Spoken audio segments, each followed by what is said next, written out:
Bonjour à toutes et à tous, donc aujourd'hui un nouveau tutoriel sur le logiciel Silhouette Studio.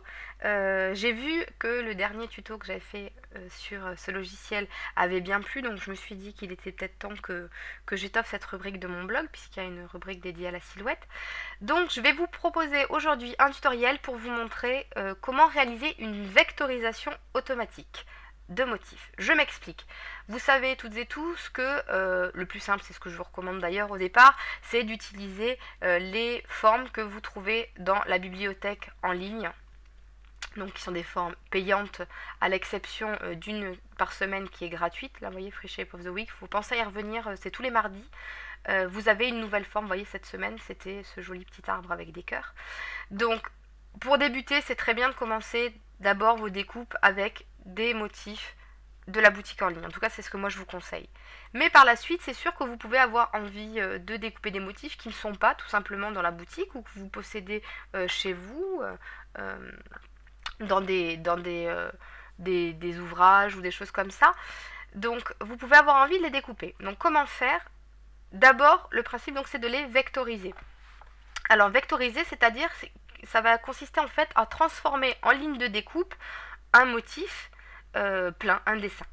La vectorisation automatique, c'est une des fonctions de ce logiciel. Vous allez voir, en fait, le logiciel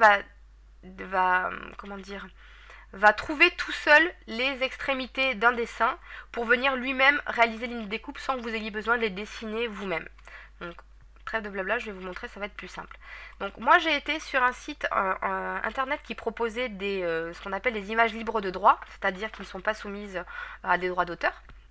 Donc j'ai trouvé ce très joli motif. Alors pour démarrer, je vous conseille de faire comme moi, d'utiliser voilà, un motif qui va consister, c'est souvent des clip art, hein, qui va être voilà, un ombré en fait, qui aura des détails suffisants pour qu'on ait quand même une forme assez sympa, mais qui ne seront pas trop travaillés et surtout qui ne seront pas remplis de motifs, de dessins. Vous voyez, il n'y a pas le dessin des yeux, pas les taches de la robe ou des trucs comme ça. Pour démarrer, c'est bien d'avoir ce type de forme-là, tout simplement parce que déjà à la découpe, c'est ce qui rend le mieux.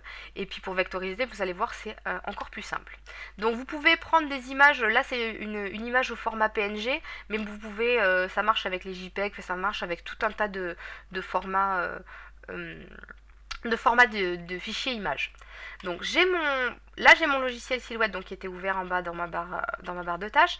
Je viens sélectionner mon dessin et je le fais glisser sur le logiciel, voilà, jusqu'à ce qu'il apparaisse à l'intérieur de ma page vierge de travail. Donc je le réduis un petit peu. Donc là, bon, vous avez un petit astérisque qui apparaît parce qu'on vous dit que le dessin est en basse résolution. Bon, ne vous inquiétez pas trop. Enfin là, ça posera aucun problème vu la grandeur du dessin. C'est sûr que quand vous voulez vectoriser, il vaut mieux utiliser voilà, des fichiers assez volumineux, en tout cas de suffisamment bonne qualité, pour pas que vous ayez une découpe toute hachurée. Hein. Enfin, vous allez voir par la suite. Donc, j'ai mon dessin qui est importé dans mon logiciel. Je vais venir ici sur ouvrir la fenêtre du tracé. Donc c'est un petit carré bleu entouré de jaune. Donc une fois que je suis dans ce menu là tracé, je viens sur sélectionner la zone de tracé. Donc je clique dessus et je viens réaliser un encadré en fait comme si je réalisais un rectangle tout simple et je mets en surbrillance tout mon motif. Donc là je m'aperçois que donc il y a une bande jaune qui apparaît sur tout le pourtour de mon dessin. Quand je vais vouloir vectoriser, le tracé va se faire de part et d'autre en fait de ce bord jaune. Donc là le problème c'est que du coup je me retrouverai avec un double tracé, un tracé à l'intérieur et un tracé à l'extérieur. Je vous montre ça tout de suite, voilà. Vous voyez, ça va me donner un double tracé. C'est pas ce que je veux. Donc avant de cliquer sur tracé, donc je viens voir mes paramètres de tracé et donc je m'aperçois que est coché la case filtre passe haut. Donc je viens la retirer. Et là, paf, on s'aperçoit que la forme est intégralement remplie de jaune. Donc ça veut dire que là, cette fois-ci, je vais avoir un tracé que sur les extérieurs. Donc c'est ce que je veux obtenir. Donc là, la forme s'est remplie impeccablement parce que j'ai vraiment pris une forme très simple de tracé. Donc je vous montre tout de suite. Vous venez ensuite sur tracé. Tac. Et là, si je viens dessus, je déplace mon dessin. Vous voyez, j'ai parfaitement vectorisé mon cercle qui apparaît.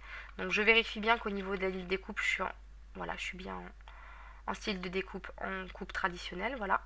Donc si j'envoie ça à la machine, je vais avoir tout simplement mon cercle super bien super net. Donc vous voyez, c'est vraiment, vraiment pas compliqué. Donc je vais essayer de vous montrer maintenant avec une forme peut-être un petit peu plus complexe. Voilà, donc je suis allée prendre également, donc toujours sur ce site d'images libres de droit, hein, parce que voilà, c'est toujours important de faire attention aux droits d'auteur. Donc là j'ai ce très joli petit oiseau. Vous voyez, bon, qui va être un petit peu plus subtil au niveau de la découpe que le dessin précédent, parce que donc voilà, j'ai les pattes, c'est un petit peu fin. Bon, j'ai pris ce dessin-là, c'est pas le plus subtil que vous pourrez vectoriser, hein, parce que vous pouvez avoir des arabesques beaucoup plus travaillées selon les motifs que vous aurez, mais là, j'en avais pas sous la main. Donc, vous faites comme précédemment, sélectionnez la zone de tracé, hop, je viens encadrer mon petit piou-piou, je viens décocher le filtre passe haut. Donc tout se remplit de jaune et là je vous montre, je vais venir zoomer un petit peu sur les pattes pour vous montrer donc ces deux paramètres là, l'intérêt de les toucher, vous allez voir, ça va être d'affiner ou de rendre plus grossier votre tracé. Alors déjà moi l'échelle je vous conseille de toujours la mettre au plus bas parce que ça permet d'avoir à force d'essayer je me suis aperçue que c'est ce qui donnait le tracé le plus correct.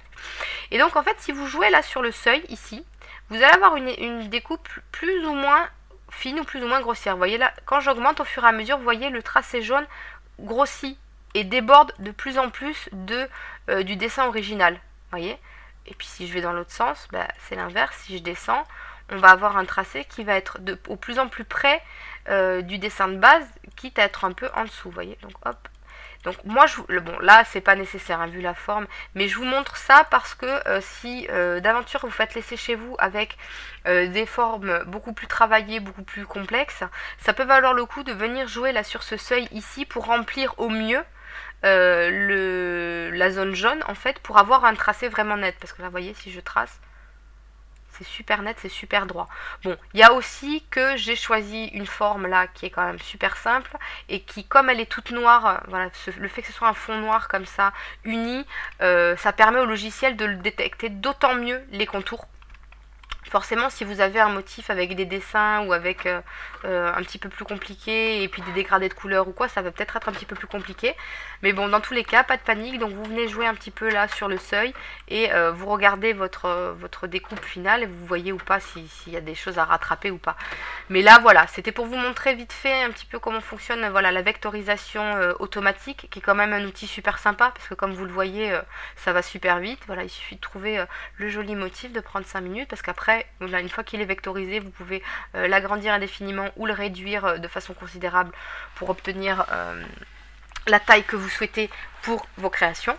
Donc c'est quand même super parce que du coup ça vous offre une possibilité, un nombre incroyable de motifs possibles. Donc voilà, bon j'espère que ce petit tutoriel vous a plu. Allez, je vous dis à très vite. Bye bye.